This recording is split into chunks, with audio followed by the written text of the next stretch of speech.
मेरे बहनों भाइयों, कहा जाता है राहें खूबसूरत हों तो मंजिल और भी खूबसूरत हो जाती है।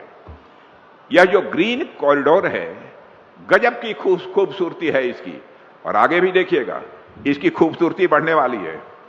कितनी बेहतर सड़क की डिजाइन है, आज मैंने प्रत्यक्ष देखा है।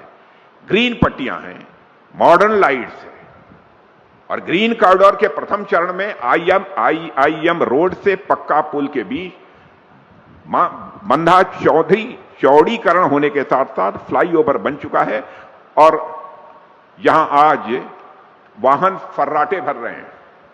और अब परियोजना के दूसरे चरण के अंतर्गत, जैसा हमारे योगी जी ने बतलाया है, डालीगंज पुल से समतामूलक चौक तक 7 किलोमीटर के लंबाई वाले इस कॉरिडोर को आज लखनऊ वासियों को समर्पित किया जा रहा है।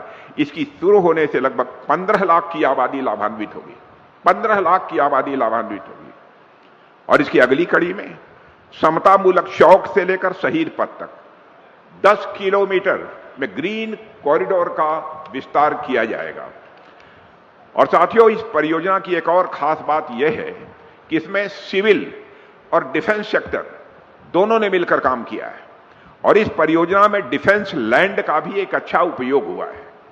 लैंड अलॉटमेंट को लेकर कुछ चुनौतियां थीं, जिसे रक्षा विभाग ने जिसमें पूरी तरह से सहयोग किया है, और मैं एक रक्षा मंत्री के रूप में हमारे लिए भी मैं समझता हूं कि एक गौरव का विषय है। और साथियों, यह जो तालमेल देखने को मिला वह इस बात का उदाहरण है कि जब सिविल और डिफेंस सेक्टर साथ मिलकर काम करते हैं तो विकास की रफ्तार अपने आप कई गुना बढ़ जाती है। और साथियों, वैसे तो योगी जी पूरे उत्तर प्रदेश में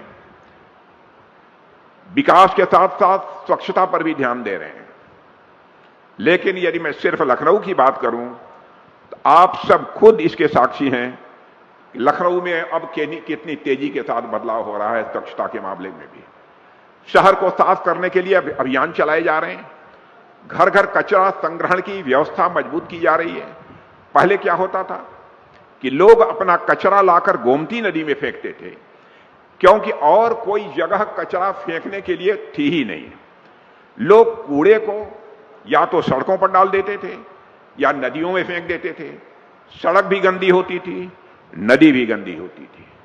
मेरे बहन भाइयों, लेकिन अब ऐसा नहीं होगा।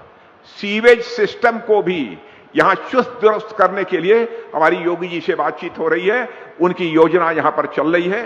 हां, मैं आश्वस्त करना चाहता हूं, भारत सरकार के जिस भी प्रकार के सहयोग की जरूरत होगी, भारत सरकार पूरी तरह से सहयोग करेगी। और शहरी विकास मंत्री से इस संबंध में मैं बात कर भी चुका हूं।